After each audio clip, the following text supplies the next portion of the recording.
Wuotho pake nyikwa Ramogi ageno nuriyo maber une wang' sa chenro mar duol mae ka mokelo weche manyien mane kidieny mokwongo kidieny mar ariyo okelo mbaka mwadhi goyo gi welo ma kawuono.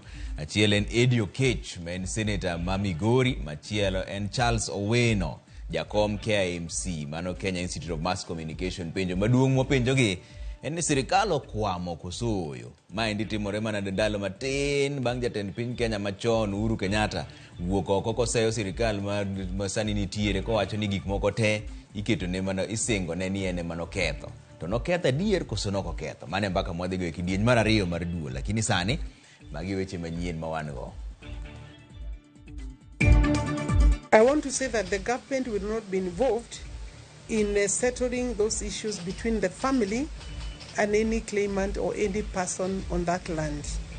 They will deal with the family and the court. Sirikal okichore gi chiene wach mar yuarok mar lo mar njiru kendo yango ni lobno en mar jasiasa mosenindo Gerishon Kirima. Pesa muko nayo kwa bank, tumepea nyinyi pesa kutoka National Treasury, muachilie pesa wananchi wapate chakula, wapate madawa, wapate blanketi. Jalup jatend Kenya Rigathi Gachagua osiemo governors mondo gol pesa mag kedo gi midhiero mar kodh El Nino. In that crackdown, we were able to arrest about 30 people who we found while they were brewing in that region. Obilo makachije pradeke apedha mar jous kongo mabandia Rangwe e county ma Homa Bay.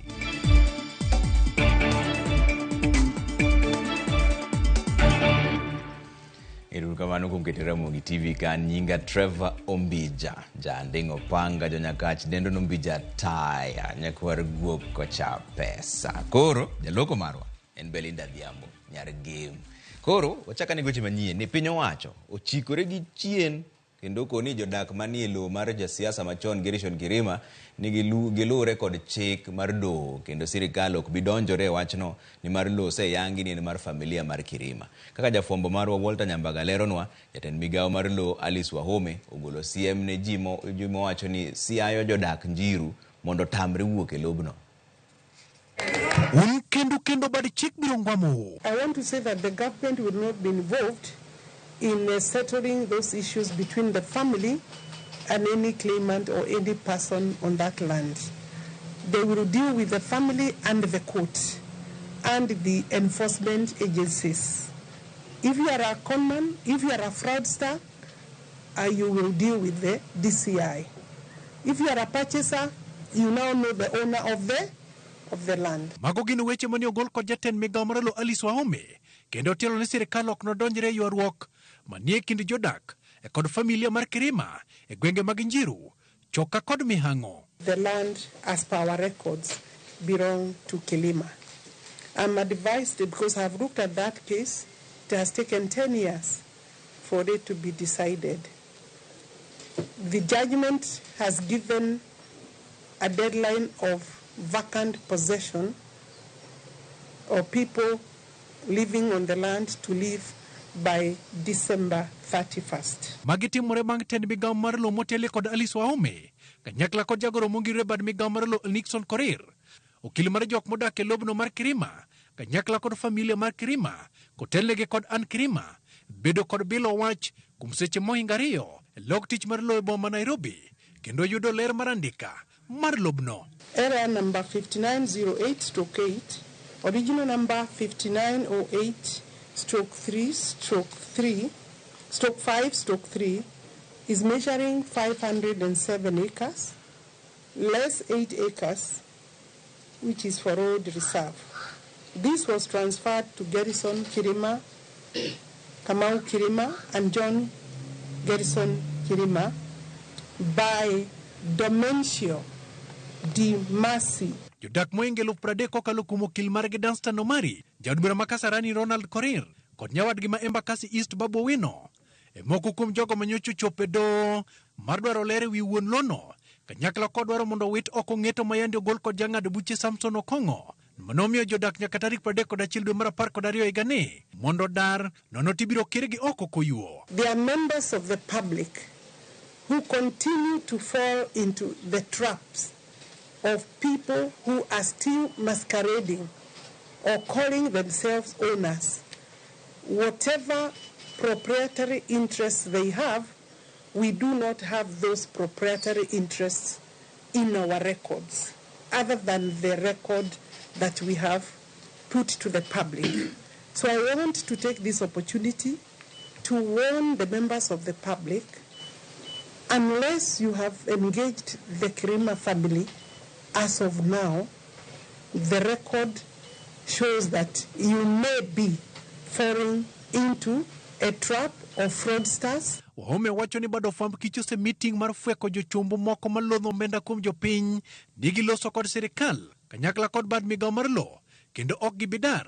Kata kamano wahome koni gin gibiro kawo chung' mar ng'eto mar do. We didn't want to sit back as a ministry and see members of the public being lied to by some fraudsters there, that there is still another decision to be made. We have warned the members of the public, and there are also other people, either whether they are threatening or they are moving around with whatever documents.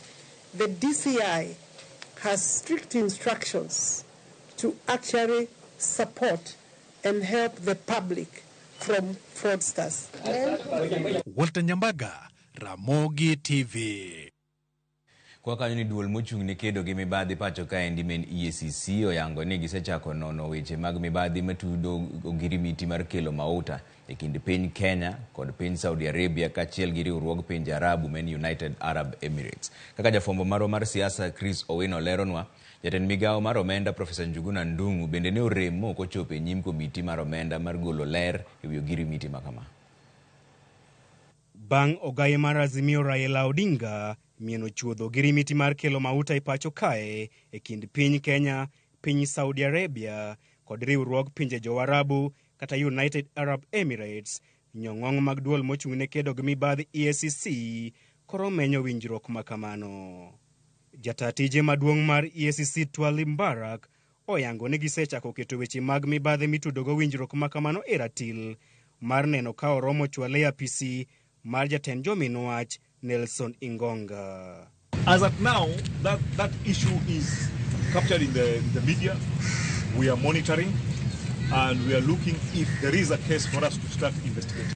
Raila osebedo kadufo William Ruto elwala e chak juma mokalo ewi mano ma owacho ni ogirimiti makamano pong' kod mibadhi kendo kwayo Ruto mondo pedh ogirimiti makamano e lela ka onge mibadhi e iye. I want the government to show the memorandum of understanding that they've signed between the government of the Republic of Kenya and the government of the Kingdom of Saudi Arabia and the government of United Arab Emirates. Korka kore, jatend piny William Ruto ne onyiero weche makamago ka oluwo ni winjruok mar kelo mauta e pacho kae ler kapamba kendo ne otime kaluwore gi chik. Hizo contract zote they are available, ziko bunge tayari. Wacheni kutuadaa ati mnataka tuwapatie contract. Contract iko public. There is no secret contract anywhere. Mbarak lero ni gibiro mana chwalo bura makamano ne ogai mar jominwach bang' yudo neno moromo ma ok weche mag awinjo kata mag ute fwambo. We just don't go because something has been hyped by the media. We look at facts because when you investigate a case and you take the DPP, you are intending to charge people and there must be evidence. When you say, you go to court and say, that headline in nation, standard DOE, K24 DOE, andika hivi, you cannot use that as evidence. Magetimore kinde ma jatend migao mar omenda Profesa Njuguna Ndung'u kod jagoro mongirore e migao no Chris Kipto orem chopo e nyim komiti mar od bura mar omenda mar duoko penjo e wi weche mag kelo mauta pacho kae ka achiel kod weche mag osuru. Okang' makamano oludo i jokanyo mag komitino mane oriembo director mar migao mar omenda mane Profesa Njuguna Ndung'u oro mar mondo olos eloe. Ne gisayo Ndung'u kuom dhi pondo e pinje ma oko bang' ywayo ng'ich e wi mibadhi mokwako girimiti mar kelo mauta e pacho kae. This sincerity that the CS must explain to us. We are not charging him, but he must explain to us what is going on, what's the truth. That's what we want to know. If we set a precedent that anybody else apart from CS or PS can give information, Very soon you are going to see very junior people come here to give us information. I'll be asking myself, what is so important for the CS at such a time when we are facing serious issues in the economy of the country? A lot of questions the Kenyans are asking. What is so much important that he chose to abscond this calling and opted for another meeting engagement?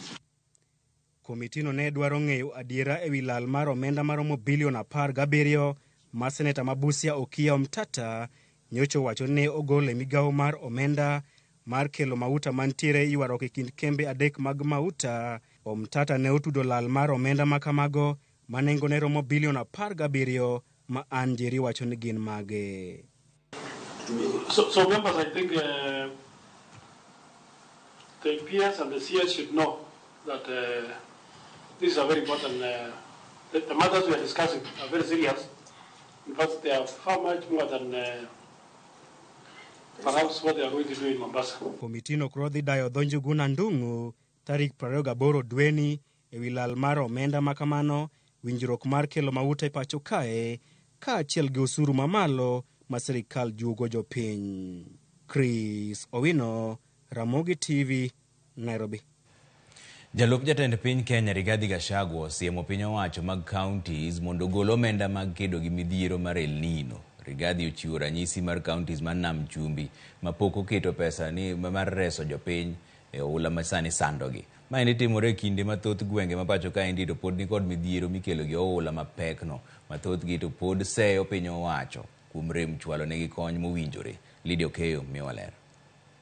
Elimbe mare county Mombasa, jalup jatend piny Kenya Rigathi Gachagua ogolo chik ne governors mondo mi ochung chenro mag dongruok kendo gigolo omenda mag counties okony jopiny ma midhiero mar oula sando. Mimi nataka niongee na magavana.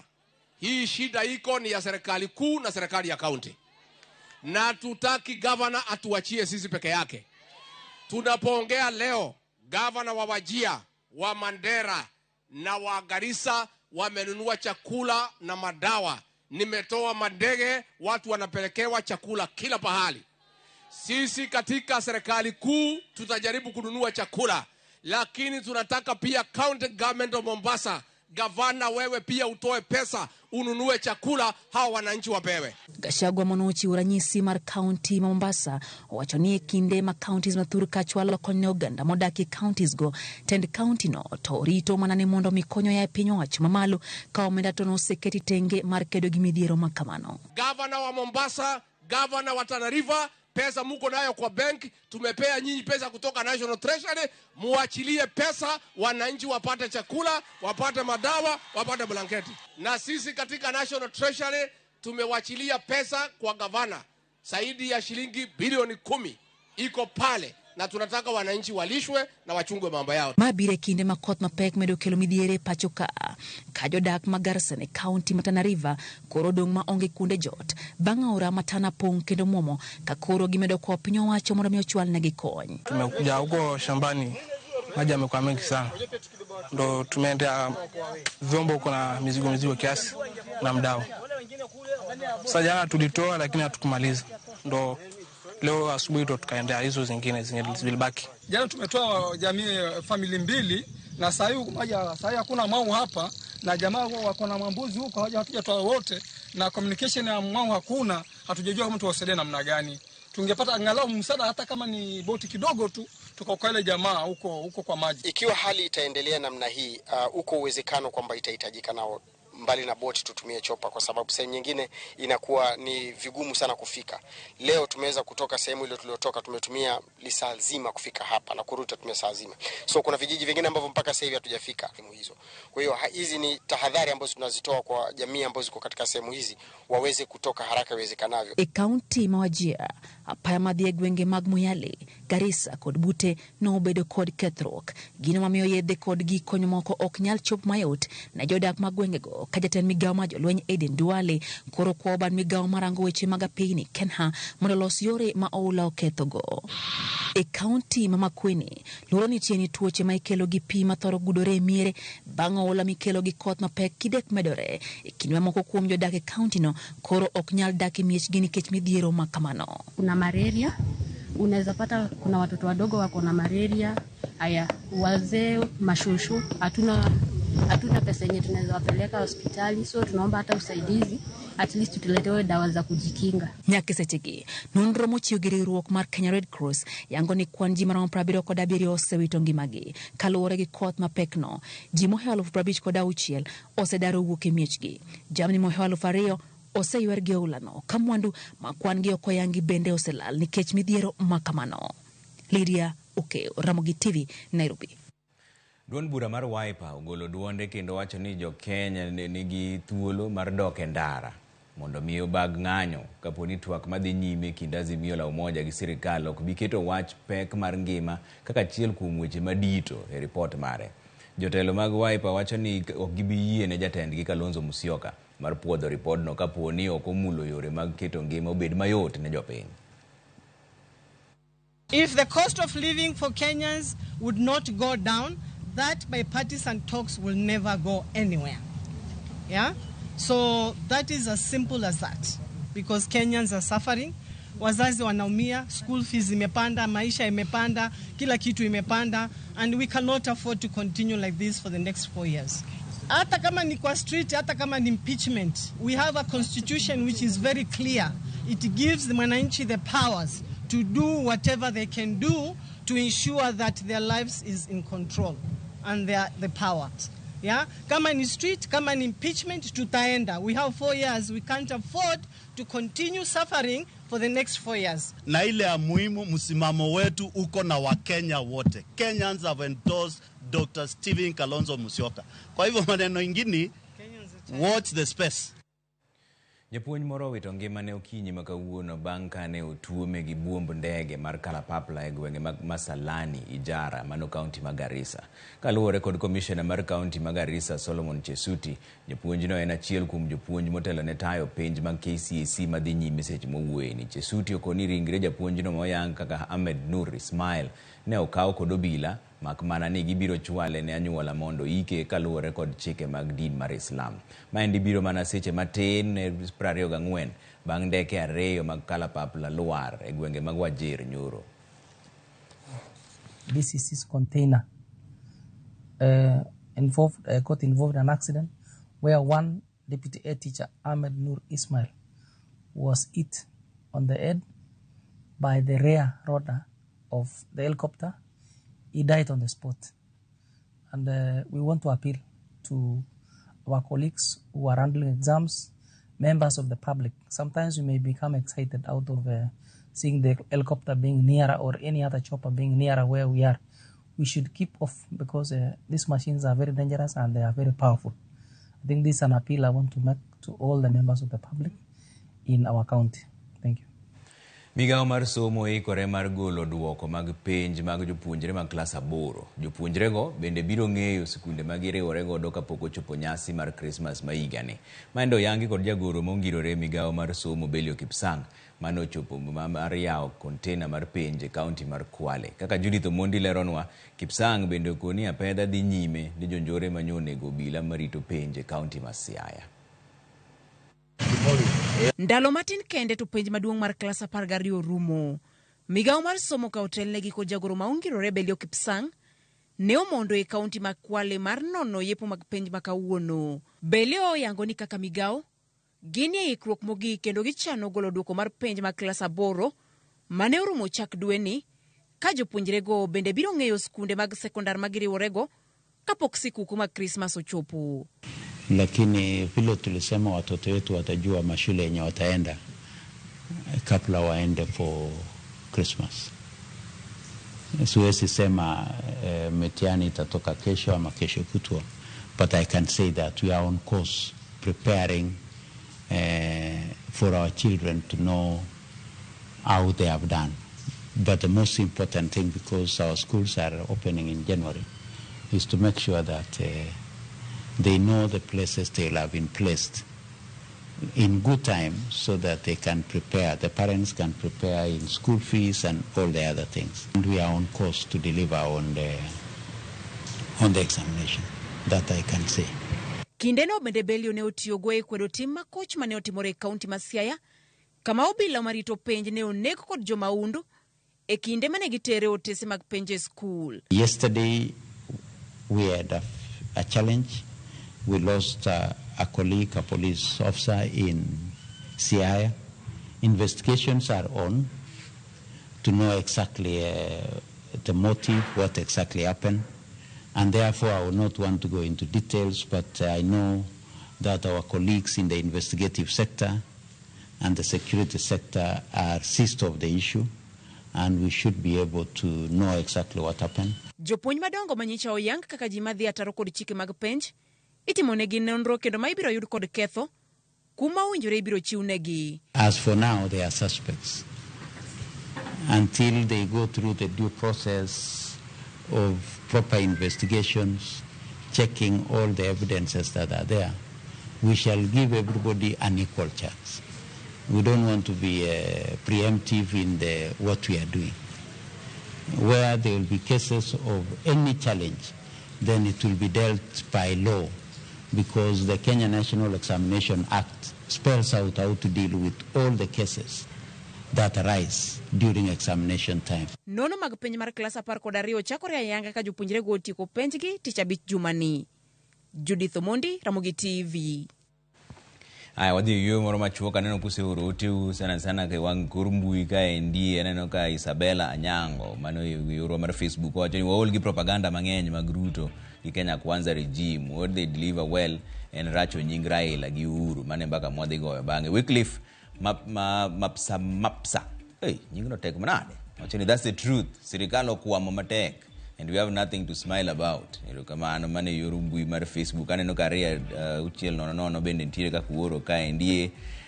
Junior Odira ka wuok kudho waneno Ramogi TV gi mama wa Nyar Kabondo Ramogi ler mokalo. Erokamano ahinya Junior kuom keto Ramogi TV kae ndi. Ramogi an Ken Ongweya mar jo ngima Raw Salvation Church. Amoso Archbishop Mara Zakaria Anyuka gi Archbishop Alphonse Akama kachiel kod minji mama Karen Ongweya gi Archbishop Alphonse Akama kachiel kod minji mama Karen Ongweya. Wana inya neno ka ntire mogo kendo ka Ramogi an Pastor Omondi Otiche mar gemo nyenyore mosna Archbishop Mara Odhiambo Gura gi jagoro Samuel Atongo gi Olo Oyanda gi Lilian Ogesa. Erokamano winya Pastor Omondi Otiche manoja neno mar Ramogi kabisa.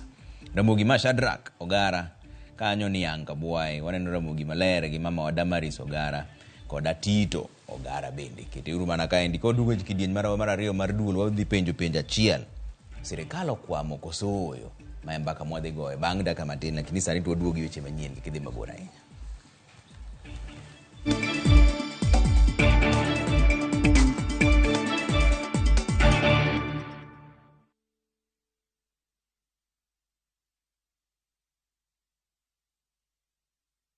Jipange na View sasa iko hapa sasa.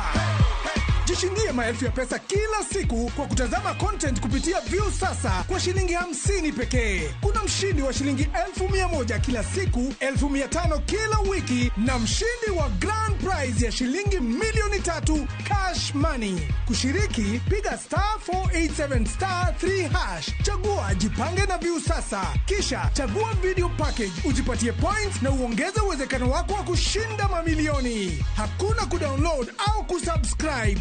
Unaenda tu nywe. Jipange ushinde mamilioni na View sasa. Mamilioni. Sheria na masharti kutumika. Imeidhinishwa na BCLB number 2978.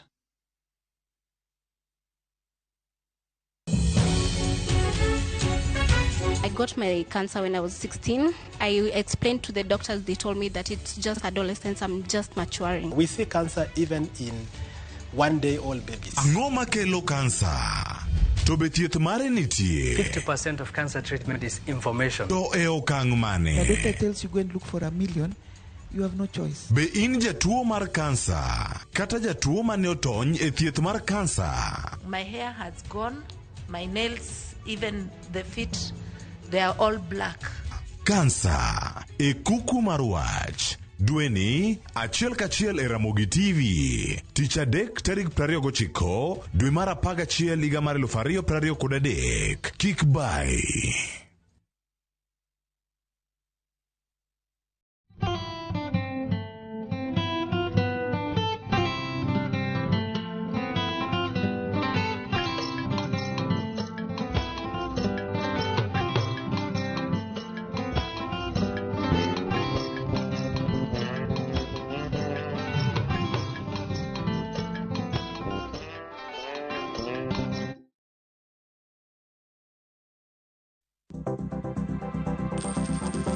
Inyalo goyo kwan kod omenda ma aching' kata ma ikete bahasha ka isiko itiyo kod omenda mohingo kaka onego itigo. Tema ne keto e bahasha omenda ma idwaro tiyogo kama moko to ikung kata ika.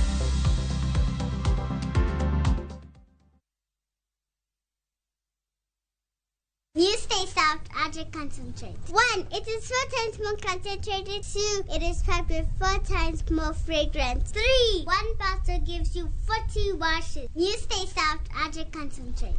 Also available in convenient sachets.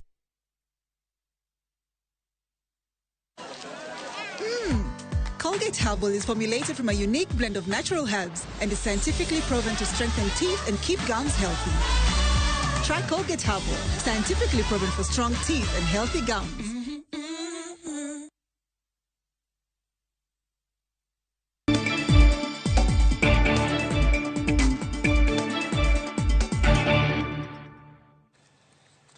Kamano kuom keto Ramogi TV kandi doho ma Nakuru ogolo chik ne obila ni oyie ne jopiny madwaro chopo e doho mar winjo bura momako jatend Mungiki machon Maina Njenga kod achije mamoko 11. Jayal bura Kipkirui Kibelion ogolo chik ni oket mana arita kwe to kik tam jopiny chopo e doho mar luwo kaka burano dhi nyime. Maendi ne bang' tugni ne onene doho ma Nakuru kama ne obila ochopo kar rombo gi mar geng'o ne ji kik donje doho no mak mana ni ji manok ma emano puodhi. Okinde mag Njenga no ywak ne doho ni obila tiyo gi ang'enge e burano endo. The case is attracting, though not defined.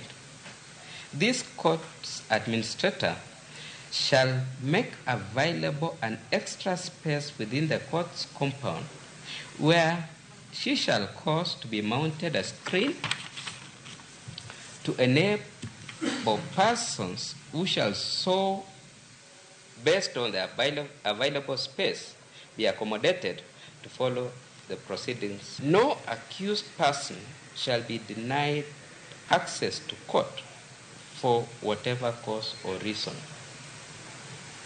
Finally, this matter is adjourned to tomorrow, the 22nd of November 2023 at 9 a.m. where we shall proceed with the hearing. Obila e kaunti ma Homa Bay omako achije 30 kaachiel kod kuong' machik oko puodho moingo lita 12,000 e gwenge ma Nyambarem mani Rangwe. Apedha mane obila otimo ne otelnegi commissioner mar kaunti no men Moses Lilan kod komanda mar obila ma Homa Bay Samson Kine. Obila ne olimo ogeng' aora mar Rangwe kama ne achijego osebedo ka ologodo nyuoyo kong'o no machik oko puodho. Obila bende ne ojuko achijego gi chang'a lita 1,000, kangara maromo lita 11,550 kod nguru kilo 100 ma itiyogo e loso chang'a. Achijego no ogeng'negi e tesend obila ma Homa Bay ka irito chwalgi e doho.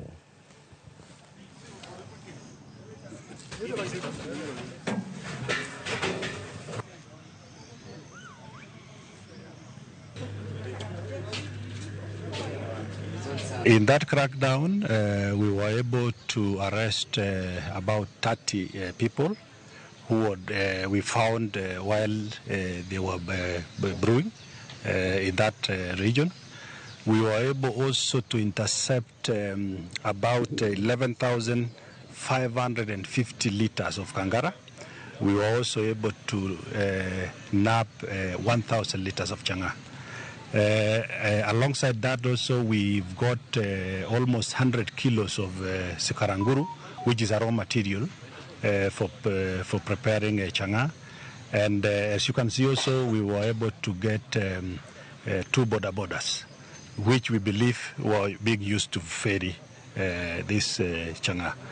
Around that area, of course, we've got reports of insecurity. We've got reports of conflicts around the homestead. We've got also reports of teenage pregnancies. And we believe that all these are associated with this activity of illicit brews.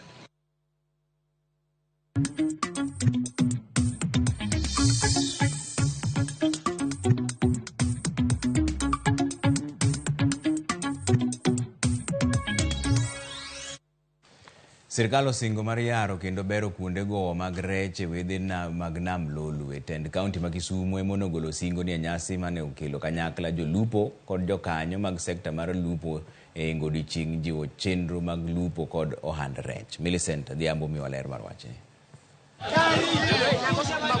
E dhowath mapaga e sub-county ma Kisumu West, jopiny owuok oko kar rombgi mar dhialo nyasi mar odiechieng' lupo kod tuke mopogore manyiso luo kitgi gi timbegi. To kata obedo ni jopiny kod jolupo nowuok oko kod mor mar dhialo odiechieng'ni, rem to pod gin go kotenore kod weche lupo. Kane jaduong' Anyang' Nyong'o chak tich gini waseneno ka koro didek paga waka. Koro miyo kanyo waduoko ne gero kamano.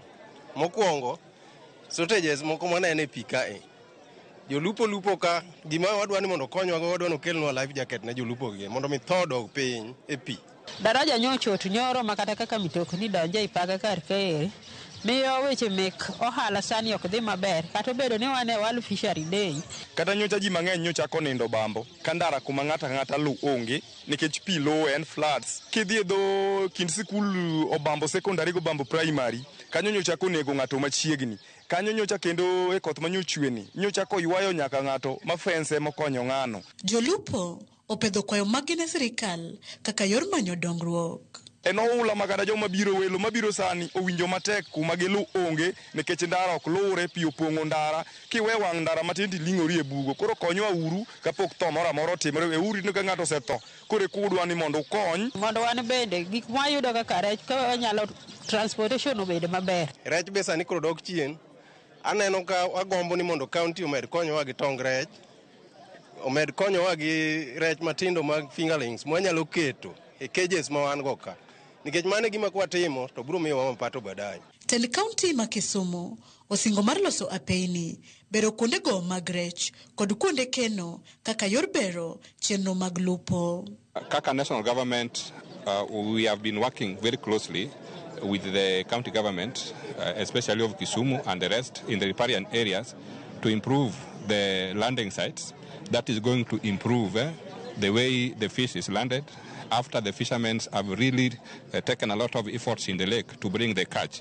As a result, then, this is going to ensure that there is proper storage by ensuring that there is cold chain storage facilities in all the landing sites. Kanyo wadonjo, nyo wadhi e budget dwe mar auchiel kendo nya keto pesa ne nderni makoro ywago sani koro pod gin e procurement process maparo ni giko dwe ni chopo ni idhi mi contractors manyo win tender mondo mi olos nderni go. Miyo kawuono ni bende wan kod tree planting ma watimo e riparian area to wapidho mana yien ma are environmentally friendly mondo mi the effects of climate change mano waneno mano miyo rech otimang'o otho otimang'o oduok chien. Jolupo bende ojiw ni kik ti kod kiluwa maricho mamono rech nyuolore e nam Lolwe. Wakwayo jolupo ni kata kudhi lupo to tiuru gi net mok mi omak rech matindo ahinya ni mar kamano timore to koro wa biro miyo rech manie nam dok mathin kabisa. Nyasi makama bende omiyo jolupo thuolo mar yudo tiegruok e wi kaka ginyalo timo kungo makare manyalo konyogi. Millicent Adhiambo, Ramogi TV, Paga, Kisumu County.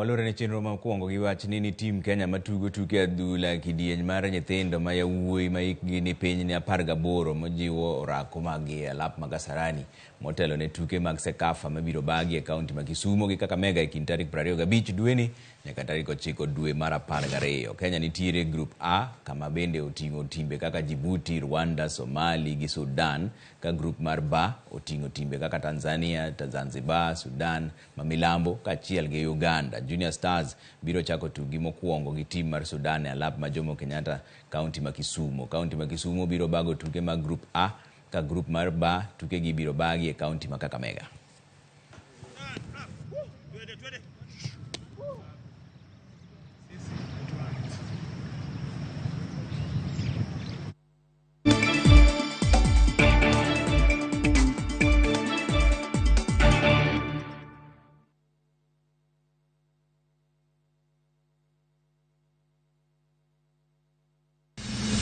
Chieng' tich adek ka tich adek en oketho piny to pod ogo kodi.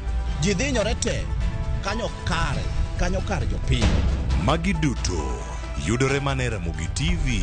Yani ene ubiro ga bora ne ubiro to otengo abiro timo numa gima abiro timo ok no timo jo Kenya bu usaur gi wund ma pile buch jopiny to nitie kuonde moko bende japiny mano golo lo mondo los go kembe gi eki ni sani koro kembe go eki ibro usi maduonde japiny ok uwinji e od bura miluongo ni parliament.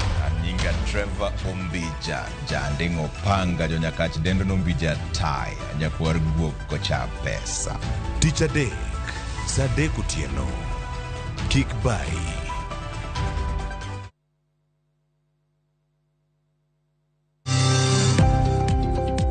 E ohala gi mwandu wakelo ni jolony e weche ohala. It is important mondo wan kaka joluo wabed gi dongruok. Wafwenyo ni adiera matut mag timo ohala. Tijni kidwa time en mana mashin mar luoko to gi kuminya yude pi.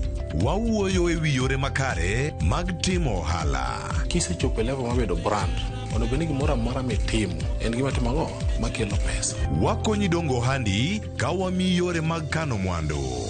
Investment group kawache mana gi nyinge no en choko pesa kasto ikete kamoro kasto golo nyinyo mabiro konyi e kinde mabiro. Omiyo wakwayo ni ji duto ket pesa gi e savings mondo wapuonji kaka gibiro tiyo kodo. Riwri kodwa chieng' tich ang'wen saa 1:45 otieno mana e Ramogi TV.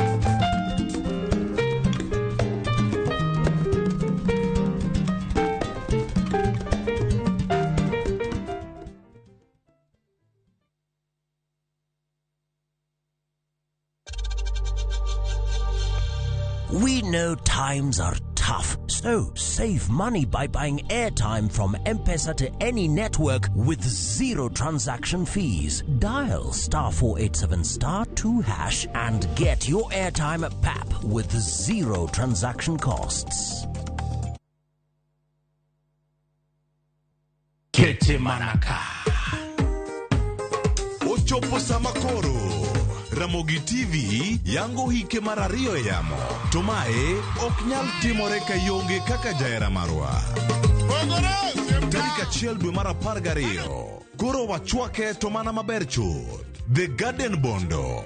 John Junior. Ma John Junior kachiel kod Ramogi TV wakelo no budho mar tipo kowuok e dala mar Bondo kamiluongo ni The Gardens. Ramogi TV, happy birthday Kete Manaka. Kod BV Band biro chwako budho nyaka che.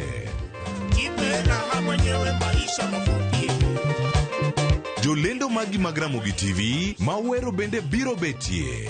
Mae kik bai.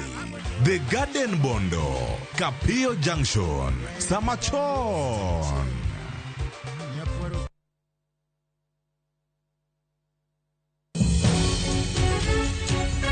I got my cancer when I was 16. I explained to the doctors, they told me that it's just adolescence, I'm just maturing. We see cancer even in 1-day-old babies. Ang'o makelo cancer? To be thieth mare nitie. 50% of cancer treatment is information. To e okang' mane? The doctor tells you go and look for $1 million. You have no choice. Be in jatuo mar cancer kata jatuo mane otony e thieth mar cancer? My hair has gone, my nails, even the feet, they are all black. Cancer e kuku mar wach. Dweni achiel kachiel e Ramogi TV. Tich adek tarik 29 dwe mar 11 higa mar 2023. Kik bai.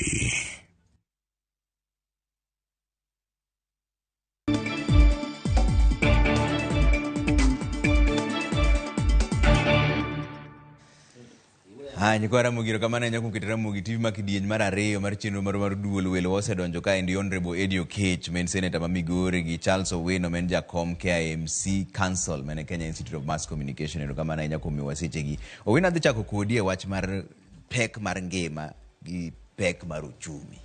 Sirikal okwamo kosoyo. Sirikal okwamo. Sirikal temo loso gik ma sirikal mokalo no ketho, because sirikal mokalo mokwongo ka wanyal wacho ni ne giketho as such gik mane gitimo. Inya timo gimoro in good faith to dhi kelo shida mang'eny. For example, wasewuoyo ka pile pile ni sirikal nokawo gope madongo dongo. Gope go nyaka chul mane sirikal okawo.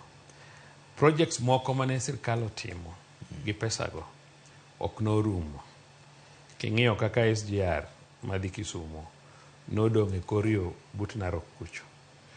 To kodong' e korio but Narok, it means no kinyal ting'o mzigo tiwe e korio Narok.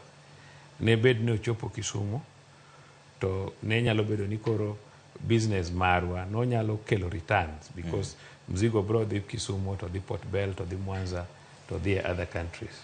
So some of those projects kaka koro mano no korumo. Kidhi kate port Malamu mwakete pesa mang'eny. En port ma very important for us. No wach en port makatiyo to transshipments mitimo South Africa se wacho kandalo mang'eny port mar Koega ibro tim Lamu. No wach king'iyo Lamu kod shipping line kiwuok Asia, Europe, Middle East to Lamu chiegni moloyo South Africa.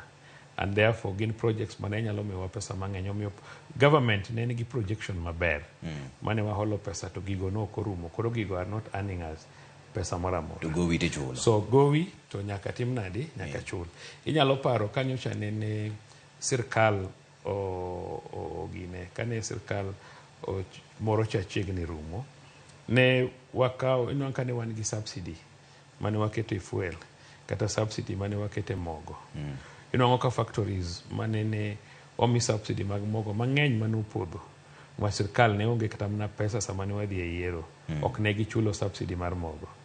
Ka ng'iyo fuel be nok gichulo subsidy mag fuel. Inwango ka subsidies go nyocha sirikal mae motimre nadi ochulo. Mano kunyis ni oripwago koko as a country. Orben wang'iyo ni to shida marwa ni kanye. Nyaka watimang'o mondo wa solve problems ma wabedo go matindo go. Kapok odonje yore mar loso achiro wawinja ni Eddie paro nango. Eddie be nadieri ni sirikal mokalo no rocho uchumi ema koro ji hinyore ne sani. Nikech jatend piny Kenya machon Uhuru Kenyatta nyocha nowuok kowacho ni iseye ne gik moko te kata manok otim. Mokwongo amoso kana joka nyanam kendo kone Nyasaye kamano kuom thuolo mwayudo mar twak kawuono. Kendo amora ni watwak gi jogo ma nitie sirikal nikech sirikal ma higni 10 mokalo ne jaduong' Ruto ne nitiere ka en mana jalup ker kendo ochamo osara maber kabisa. Ochamo osara ne en gi gigo ekote ma sirikal tiyogo. Wang'eni ka sirikal mokalo ne iye to ok oti maber. To nitie nyadhi mar ng'ano endo moyier gi jopiny kaka ne Jaramogi otimo. Nowacho ni en ndalo ne cha ne president nokokete notimo gik nong'eyo gik matimore e sirikal. Omiyo Jaramogi Oginga Odinga nowuok e sirikal kane sirikal nok sirikande. To wadwa mwango ka endi bende mano siepna kabisa be en be nene sirikal kiwuoyo kuom kwach kich ma e piny ka duondgi maduong' ema wan go ot ka. Koro ber ahinya ni sirikal mar Ruto mantie ni ne nitie to sani be nitie sirikal. Koro ing'eni kane jaduong' Ruto chako campaign mare, jaduong' Ruto nonyiso jopiny gik modhi timo bang' ndalo 100, gik modhi timo bang' ndalo 200, gik modhi timo bang' higa achiel. To gigo eko te nowacho ni odhi timogi mondo giduok ngima mag dhano piny, nengo ngima mag dhano piny. To gigo eko ma giwacho giso giywago matek ni jaduong' Uhuru notimo. Sama nowacho magi eki kata do wach mana ni ne en e sirikal to nokotimo gigo. Ka en ng'ano ma ja adier to de wawach niya sama ne en e sirikal no endo notimo singo gi eki kong'eyo maber gigo te manokome sirikal. Ka notimo singo kong'eni nitiere gope manokaw mag SGR. Ka notimo singo kong'eyo ni weche mag subsidy ne nitiere. Ka notimo singo ne jopiny, notimo singo kong'eyo ni gigo eko tema sani koro jaduong' Charles nyisowa kaendi ni ne sirikal mokalo notimo kong'eyo te. Kizungu wacho ni was talking from a point of knowledge of every problem that was in government. Koro ka sani jaduong' wacho ni koro ni gigo eko te ok timre sani maber, ni ngima obedo matek nikech sirikal mokalo, to mane ok kora gi miriambo mwaseneno e kit sirikand ni endi. Koro sirikand ni e pundo nikech sirikand ni endi kia gigo eko mag ochumi minya time Kenya kaendi malong'o manya konyo ngima japiny. To wawacho ni sani endi ka ni riambo kidonjo e ofis wek tiyo gi nying sirikal mokalo ni mane sigingi momiyo gik moko ok timre. Ina ng'ama incompetent monego be ni admit to weyo tich. Ina ng'ama tich otamo. Otami kabisa. Omiyo ing'eyo ni wawach ni yes, it is true, Ruto ne nie sirikal, ne deputy president, kendo kech ni osiepno ong'eyo maber ni Ruto ne deputy president maonge duol, maonge gimoro amora mane imiye. Anyalo paro ni kata mano obila marite at one point nokaw kata mtokni ne. To gima nyalo wacho gima nyalo wacho ayie, but gima wacho mokwongo ne gin osiepe kendo ne gibano ni just a minute, ayie mago duto. Gima wacho en niya, mondo kech owachnwa wan wach en senator en ja Kenya ka ni mokwongo, is it true ni ne wakawo gope madongo manyaka wachul sani e sirkal mokalo, kata bed ni Ruto ne ni kuro, abe an police spokesman ayie. To is it true ni ne wakawo gope madongo makata bed ni Raila Amolo Odinga manyocha bedo president, shida ma wan go sani mar chulo gope ni dikoro be office. Awinjo ko mention wach moro ni Jaramogi noweyo tich mane neko mosemiyo luo osethagre nyaka sani. Nwach iweyo tich nwach ich wang', asto bang'e samise wuok e office to gik moko timre e sirkal mok inyal correct kata mok inyal konyo. And no wek weyo tich. Mokwongo we kata we tich. Mokwongo en owuon ema nodagi bedo president. Mowacho ni ka Kenyatta ok owuok e jela ni to ok onyal kawo tijno. Mano gima okech ok dwa nyisowa. Omiyo kata mana king'iyo gima ne jakom timo last year, mineno kane obedo i cooperation gi sirkal. No feel ni sirkal, no paro ni sirkal emosebet ka kwale.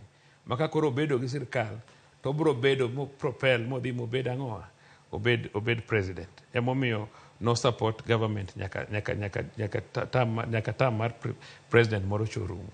Omiyo gima wacho en ni en ang'o momiyo uchumi mar piny okethore. To wawacho ni gima omiyo uchumi mar piny okethore, one of the major reasons en hola mane wabedogo kaka sirkal.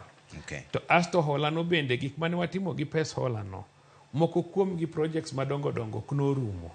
King'iyo kaka koro gima na nyisi kaka koro wach mar SGR mane dhi nyaka Kisumo. Wach Kisumo no, gima omiyo wan jo Kenya sani en wach mar reru no. Ndalo mane reru no pok noger 1901, awacho reru ma 1901, kapok noger reru, kapok no reru chopo Kisumo. Kenya ka niluongo ni British East Africa. To Uganda ne Uganda colony.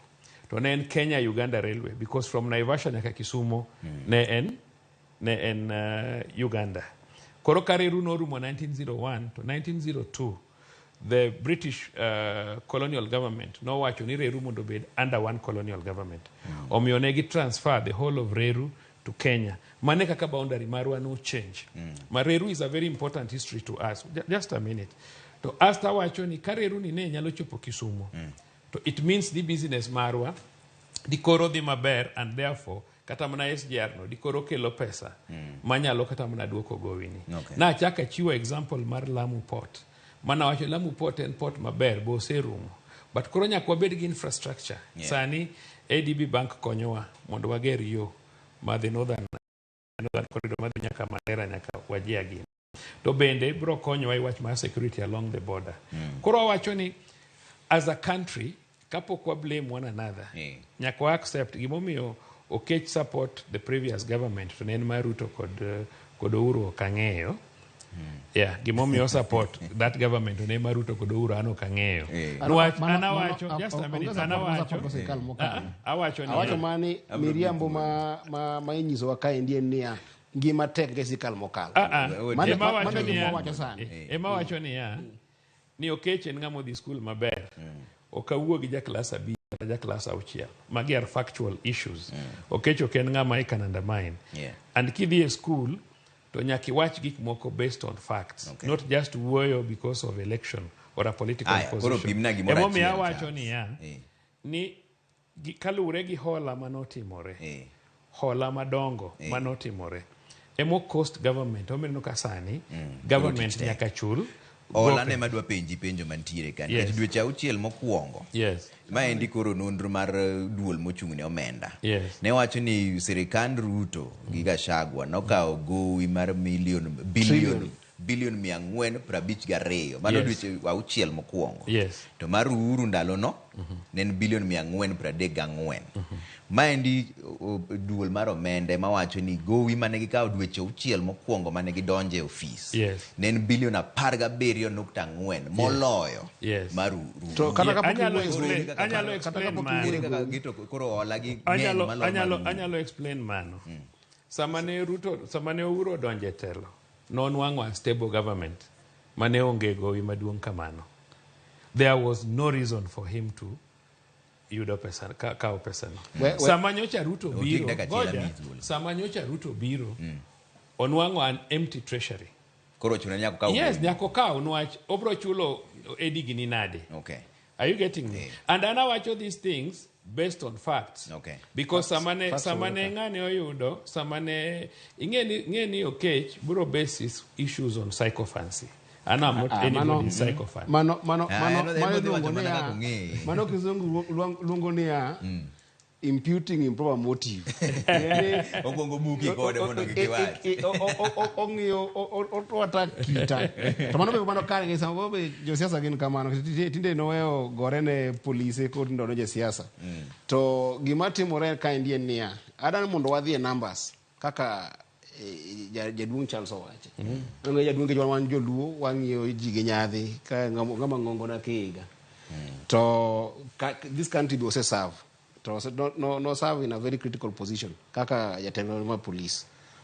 Kwa chako mbaka mineno ko Charles otedre matek ni sirikal mokale momiyo piny ni inyore.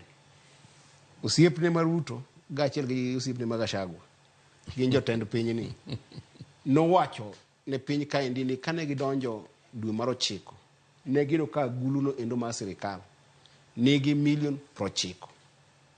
Mane gimana ginyiso jopiny miriambo ni miriambo ni rach kido milion 90 e dwe endo mar 9 pinj Charles ka ni budget mar sirikal polise mane Kenya ka te total budget magi ma per month en pesadi dwe mar 9 no chulgi koso no chulgi chaki pinj Charles ni yawa jopuonj ma e Kenya ka endite budget gin pesa what numbers I want to go to numbers for instance jopuonj for instance ichulo 24 billion on average billion 24 on average in Kenya ka dwe mar 9 no chul jopuonj mondo ka yudo secha muma dwe mar 11 no chul jopuonj yudo ka yudo secha muma to nego kan ng'iyo gimino ni exchequer demands gi exchequer receipts okinya yudo ka exchequer demands en 24 billion teni pesa ma sirikal no choko dwe mar 9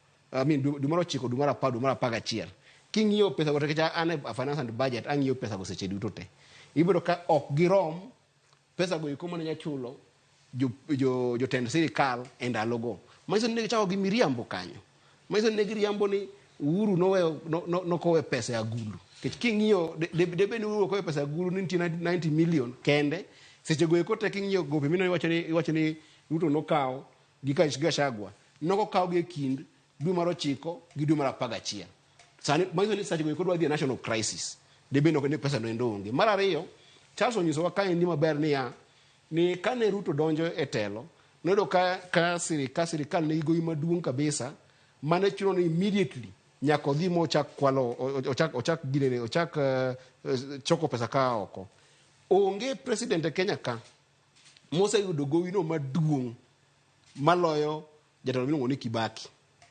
Kibaki kanodonjo, and is here, I can bear me witness, Kibaki kanodonjo kaka president, Kibaki noyudo ka wan gi gowi maduong' kabisa Kenya. To within dweche adek, Kibaki notemo mo stabilize government, ma by dweche auchiel ne wasechako donjo positive deficit. Ang'o momiyo nwadonjo kamano? Nikech Kibaki kanodonjo, to gima nokwongo geng'o en kuo ma oyayi. Mane timore KRA, mane timore procurement mag piny Kenya kaendi. Nodino gigo eko te mag corruption go eko modino. Sani samwa wuoye kane. Charles nyisowa ni piny tek, to jatende Maruto nyisowa ni nitiere gimo ni G2G. G2G ni ane budget committee, Trevor. G2G noket budget committee 17 billion. 17 billion no wach ni dhi mi subsidy jogo eko matimo weche mag kelo mafuta e piny kaendi, mago jo private sector. Ada ni Charles gadi timo wacho kaendi ni. Charles owacha ne omiwa list ka kichinti ka enene sirikal. Omiwa list mag kembe te manomi subsidy ma 17 billion. Pesa no endo odhi molal. Ochako miwa ne list ni nyaka necha president chak wuotho. Ong'inwa ne ni president budget ma president. Saya ma president ok ni dhi wuotho. Budget ma president en pesa di. Sani endi average above 0.6 billion.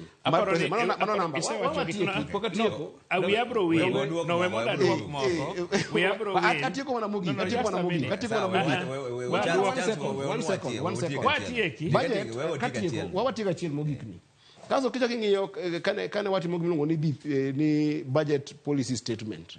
Masani ko riembo piny sani endi. Mano nyiso ni budget makoro Maruto kuongo somo. Kane wang'iyo deficit mag Uhuru kokalo te, iluongo ni physical deficit, pesa no endo manorem e budget. Kane wang'iyo mag Uhuru te, gi average 300 billion 300. Kane Ruto okelonwa budget mare mokwongo ndiko gi shida mwacho ni nitie gi kite. Deficit mar Ruto en pesa di. Deficit mar Ruto en 720 billion. To pesa no endo te okele ora mondo chok almost over 60% kuome e banks magwa maloko. Okay. Koro jogi onge idea mar riembo sirikal, corruption dhi mbele, ikwale to bende itiyo kode yo marach, ma koro nyaka chal. Sawa. Mokwongo atimo ng'ane Edio wacho wach maber kabisa. Ni penjo moro. Ni to ang' momiyo sirikal noholo gowi maduong' moloyo any other time. Takoni niya, ni treasury ne en empty. To wacho ni Ruto nowacho adieri ni nitie only 90, was it 90 million or 90 billion? 90 million. To chako penjo, nochul police gang'o. Ochako penjo, ni nochul jopuonj gang'o, and many other activities. Nyiso ni odwokore kende. Ni sirikal ne nyaka hol pesa. Go temo cover up. No, just a minute.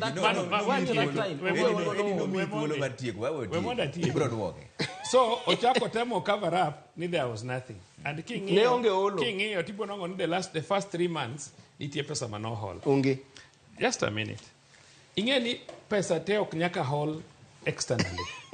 Wachen gimo wacho en external borrowing. Iwinjo, pesa te ok nyaka hol externally. Pesa moko inyalo hol internally. But gima ber en e Senate nitie gima biro penje. Mar ariyo, kowacho gowi mar Kibaki, ni ne duong' moloyo gowi ni. Ok en adieri. Owachnwa rento budget mar Kenya, the time mane moyo what was our budget, annual budget per year. The time manyocha Uhuru what was our annual budget per year. Kane moyo ne pok wachopo in terms of in trillions. Ne podwani billions. And I don't have the statistics. No, just a minute. So if you look at the budget, manyocha waran go government, samakoro Uhuru obiro, give the budget man waran go government, samane Kibaki obiro, the difference is so huge. Kata king'iyo the debt mane Kibaki inherit, give the debt mane Maruto inherit, the difference is so huge. And I don't have statistics, but I would say... And give statistics, no, I can you help don't you. have.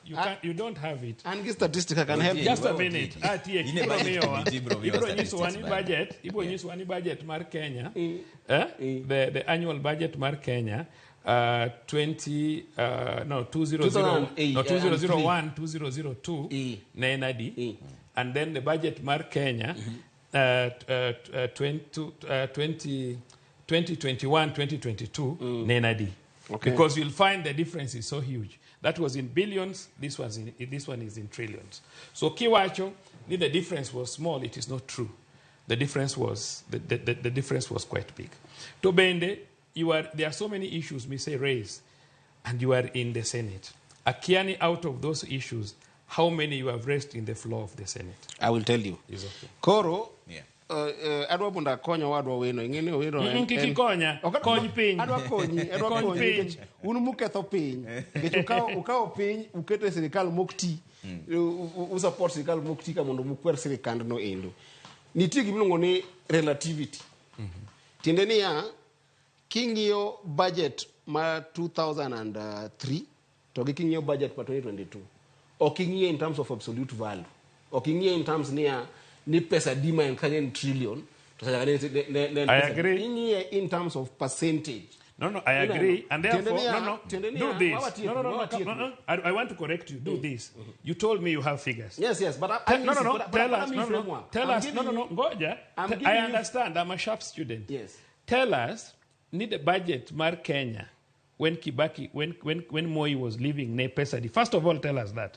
Then tell us the budget mar Kenya when Uhuru was living, Nen Pesadi. Then now come to relativity. Tell us. That's not how and even in the works, relativity. That's not how these things work. Ingeo.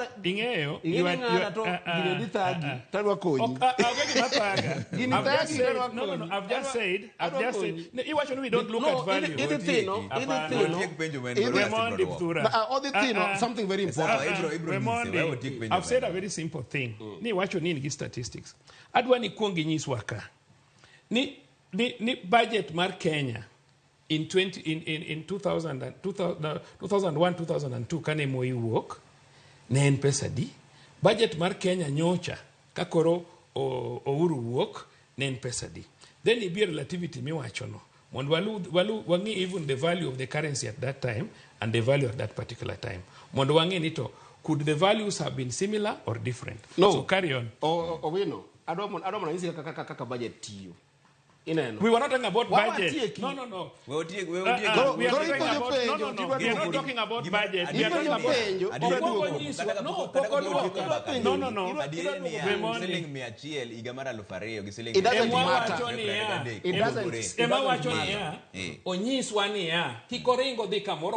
statistics. Budget ma 2001, 2002.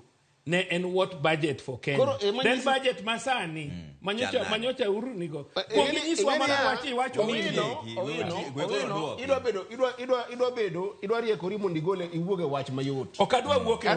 I'm ready to face you. Answer me. Because ionge statistics no. Tadwa muna konyi. Argument with a front is a wrong argument. Argument with a front any absolute value ma 2003.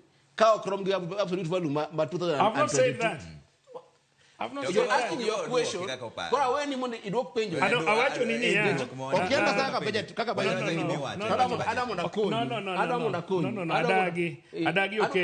Adagi. Tell us the value, our budget in 2002. What you need go. Then tell us our budget. Nyocha Uhuru was leaving. Then after that, come up with your argument. Just tell us the budget first. But that was not the argument. The argument was very simple. That was the argument. The argument was very simple. You have talked about relativity. The argument was very simple. Ni samane gane ne wuketelo Moi wuketelo 2002. To ikakibaki donje telo. What was the budget gap? Iwinja maber. To sani endi how do you get budget gap without knowing the value? No, but what do you mean? Anyway, talk to yourself. Iwang nango.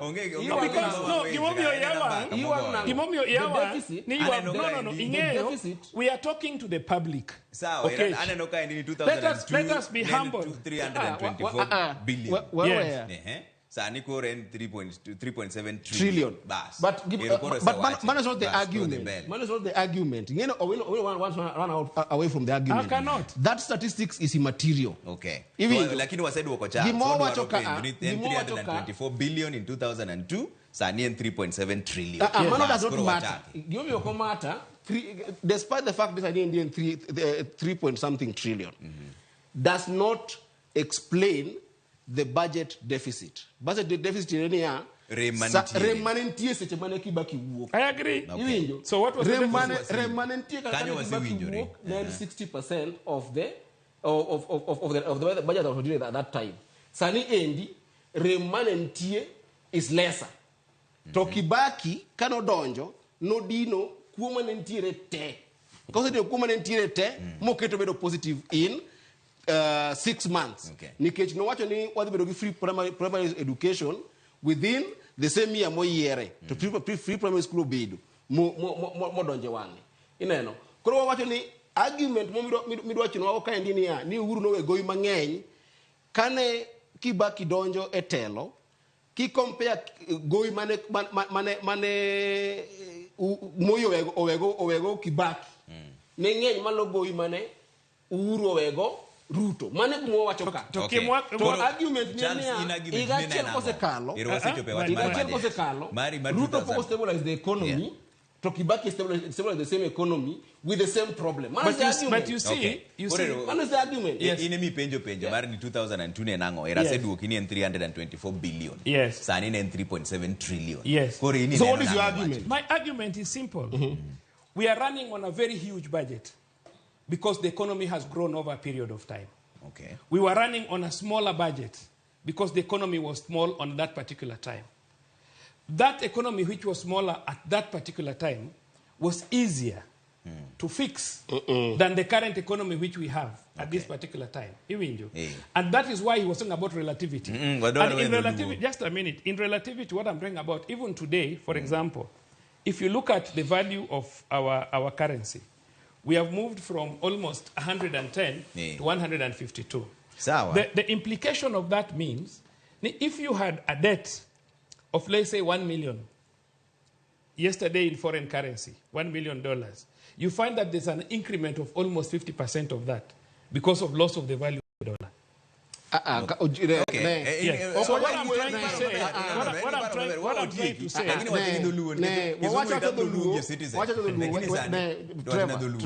Trevor. Adamondo me, Charles, owetiyo gi walos gi neyo mayot mondo joluo winji. Nitie gima dho ngere luongo ni debt to GDP ratio. Iwinjo maber. Kinde niya, GDP en pesa go eko mwachoko kaka jo Kenya. To gowi modong e kinde kanyo. Ineno, ma ok nyalo mondo Misri kalo ti. Ineno, nyaka ole kumoro. Kaka no nyisi, inyalo ole locally, kata inyalo ole international. Inyalo ole bank magwa, kata kunde moko. Okay. Koro hit kami ole no immaterial. Tine ni nyaka yol gowi no. Koro gowi no kidhi ole. Inyo ni iole against GDP nade. Kane mo yiwuok, our debt to GDP ratio, 97 to 98%. Mike will explain no way no. It doesn't matter, absolute values don't matter here. Gima matter niya, kanu choko pesa maramo kama indi GDP maru, ndalo go. To mudu adhi yolo, romnade, kipimo gi pesa muchoko. Okay. Kane Uhuru wuok, debt to GDP ratio, Iwinja, was varying between 60 and 70%. Mane amanyiso owino. Koro kada GDP ratio was 60 to 70%. Ere kaka ne owene Ruto gowi mang'eny moingo mane owene Kibaki. Mane gima temo penjo. Okay. Absolute numbers here don't matter. It matters the size of the economy. To the GDP. The size of the economy at that time versus the size of the economy now is defined by that debt to GDP ratio. Sawa. No wagibade mang'eny moloyo. So now let us be practical. I want to be very practical. I want to be very practical. So according to Okech, the amount of money we are collecting, because we are in the budget committee. Yes. We wish you could nimondinyis jo Kenya. Ni mai pesa ma Kenya collect per month. Mai pesa ma jo Kenya tiyogo e chulo basics kaka mshahara. Mai pesa ma jo Kenya dongo mabed nok kwale to ben koro gowi manyocha wan go serumo. Yes, in 6 months. My explanation madwa ni mondimiwa because iwacho ni in a budget committee. That waro ni baby facts. Because kata mana mokwongo. Listen to just facts. Just a minute. I'm listening. And I say me time. Kata mokwongo ni iwacho ni ngi statistics mar debt mane wan go. Unfortunately yonge go. Ngoja. Oki gole, omi jaimero. Ogole somewhere ngato oro ne mosomo ne. It's okay. Ini mbui. Yeah. No. Mo say someone why is okay. Argument vidwa Gimatemo wacho eni wacho ni ya the GDP marwa ma wan go sani, the amount of money we are collecting vis-a-vis gowi ma wan godo. Adwa no kecho nyiso ka ngama ni e Senate and ngama ni e budget committee. Ni Kenya, just politely, Kenya collect pesa marom kama. Gowi muru benwa chulo every month en pesa marom kama. Muru benu within dweche auchiel gi kaka mne mar Kibaki o stabilize cha. Urubeni pesa ma Ruto se collect te kigolo the basics kaka mago sara and the rest recurrent costs. To rubeno se chulo gowi mutieko ma economy stable. Kingama jadieri nis jo luo ingeni Charles temo bedo mariek. Okatema ngama riek. Otemo gimoto bedo mariek. Ingeni Charles biro na kaendi gishit gi bagenge sirikal monda kony gi solve. Moka dhi timo. Okadwari mondo solve ni ja Senate.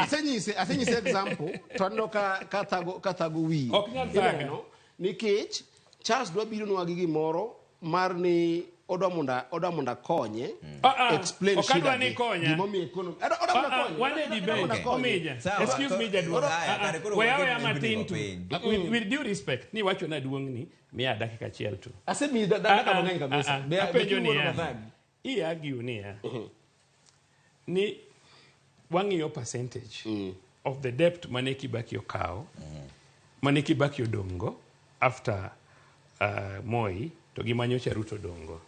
Ti wacho ni economy marwa qui compare ndalo mane Kibaki okao gi sani economy marwa duong. Nyiso ni collection marwa be duong. To Kibaki no manage more stabilize economy according to you kuom dweche auchiel.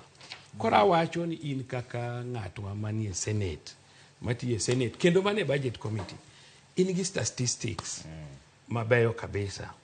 Mi wacho ni jogruto kwalo kabisa emomiyo economy okobedo stable. Ana kwayo mana ni mondo nyis jothurwa ni pesa ma sirkal collect bikadwe sani rom kama. To 2.1 trillion. To pesa ma to pesa moro benu achulo en 9.14 trillion. Rom kama. Wacho.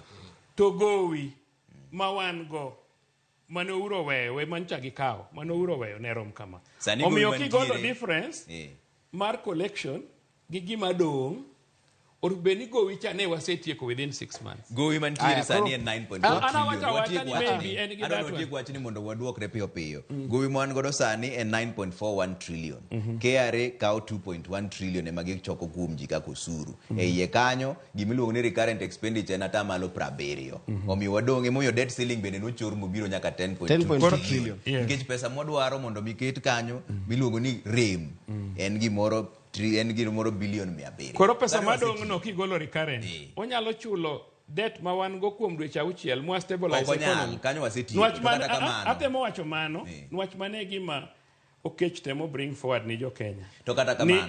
Just a minute. Otemo bring forward ni jo Kenya ni Maisa monologue. Apenya. Hii wacho maber ni aja dalawa. Ni bwana chano stabilize economy. Itio kichiki iwuoyo maloyo kaka idwa ipenjo bas adwa chiko koro duoke nwachonge gima ni wacho but achiko ita mondo awinj kan tie gima nya wacho koro wawinjo achiko ita koro winji owino gima wagiuka en ni e pesa michoko te ok tigo e yo makare. Number D, it doesn't matter koda pesa go eko ichoko madonje agulu te mati kodgi e yor chulo ji. Iwinjo maber. For instance, kasani endi on average pesa michoko ni ka nyiswa nyisi figures nyiswa kako okti kode maber to kama da kelo ni no yes ikiwach theory bed practical adwa kelo ni wach ni ngama ni e senate kendi tie budget committee koro onge theory practical pesa osemiwa kanyo pesa mi collect pesa michulo suru pesa michulo deni koro wadwa ni nyiswa ni pesa go kamitie kodgi marach en kanyo I'm willing to listen. Aya koro listen number 1 yeah pesa mochok kaindi budget mano kel na senate ne wan gi budget mar 17 billion mano nengo be ni miyo jogo eko mauso mafuta mondo miyo subsidize gi nego mafuta odhi piny. Onge ng'ano mauso mafuta kata chiel mosemi pesa do endo, pesa no kwale.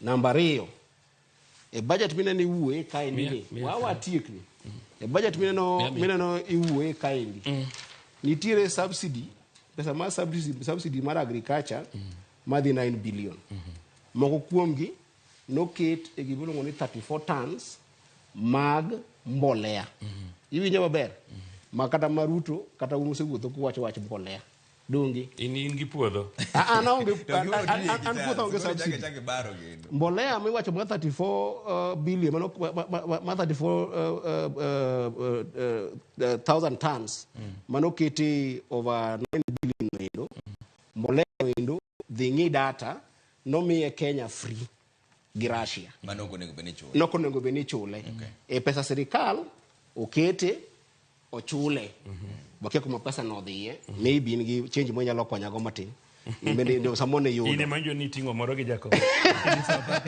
kaeto ineno pesa ni endi nitire pesa manyaka nyocha ka endi noket budget buwuok maler madhi e weche go eko ma disaster readiness and management gigo eko momako sani jogweng'wa manyatike nigi wach go eko matheko mag pi El Nino kata ne king'iyo El Nino choppers moketi manentiere Tana River manentiere Mombasa all of those choppers are stalled but their budget no ket piny nidhi konyogo weche mag El Nino pesa go eko onge mosetiyo El Nino ji chandore ineno so I can take you one by one kata magi eki no I agree abro duoki kuma pesa gi eki odhiye gi kama pesa gi eki ichande kaso ni penjo ngoma very important manyaka tiek go because it was keeping me because nigo koko matin o penjo ni ang'o momiyo ane senate te bunge joma nitie bunge ok wuoye gik mawuoye gi bunge number 1 awuoye gik pile bunge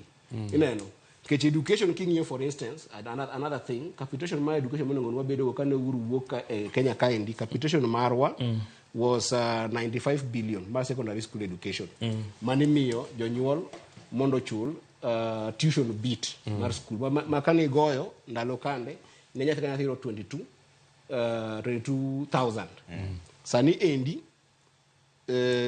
pesa moketi e budget oketi negi 65 billion wan gi nyithindo sani endi 4 million manyiso sani endi capitation my education to it was prioritized the budget kingiyo budget my education was 114 billion sani endi oketi negi mana 65 billion modong wake kumodhiye manyiso sani endi ko jonyuol chulo 6,000 ewi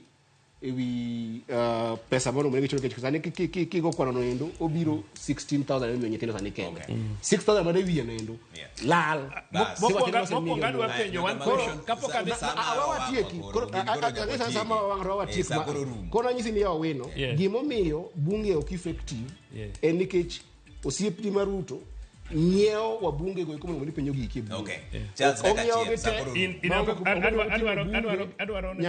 nyaka sani king'iyo mokwongo tiyudo kaka wabunge magine ni wabunge manyanza teo se nyeo maune joma support ini ramo ni serikali dhi support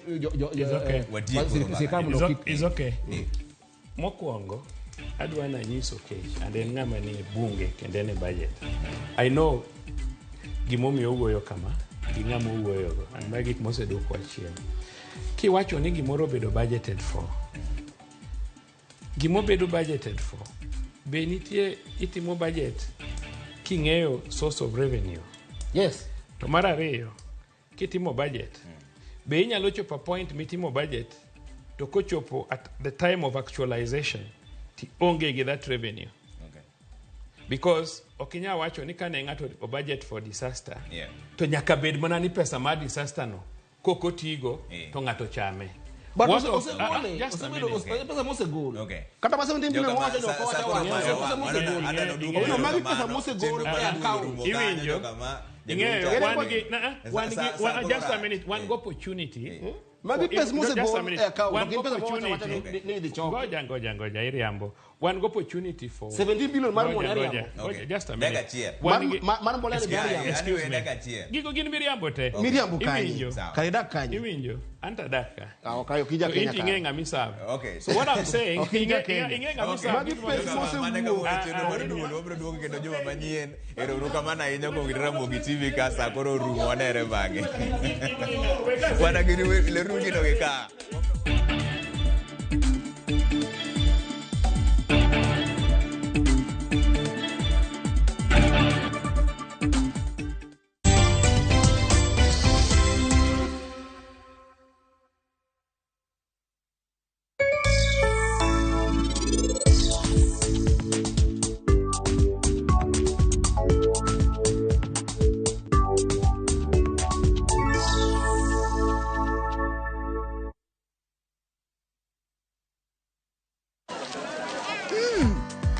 Herbal is formulated from a unique blend of natural herbs and is scientifically proven to strengthen teeth and keep gums healthy. Try Colgate Herbal, scientifically proven for strong teeth and healthy gums.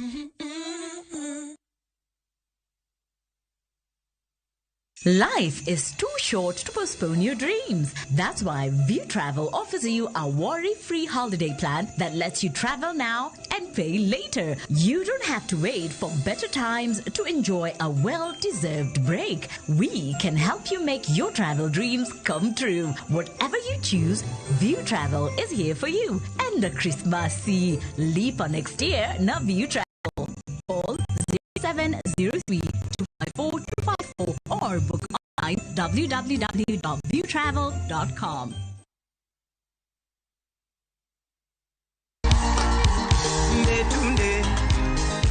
E kinde nyasi mar dhialo, rwako igariyo kaka Ramogi TV. Waiko ne budho maliet e Mbita Town Market, tarik 1 dwe mar 12.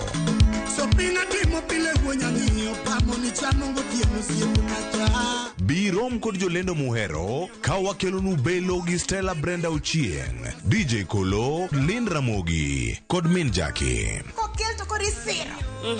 Tuwachoni hurara. Wabo bedo gi jothumbe kaka Jangolo mari kaka talanta. Chakre saboro nyaka saparo dhiambo. Maliet, maduong. Happy birthday Ramogi TV.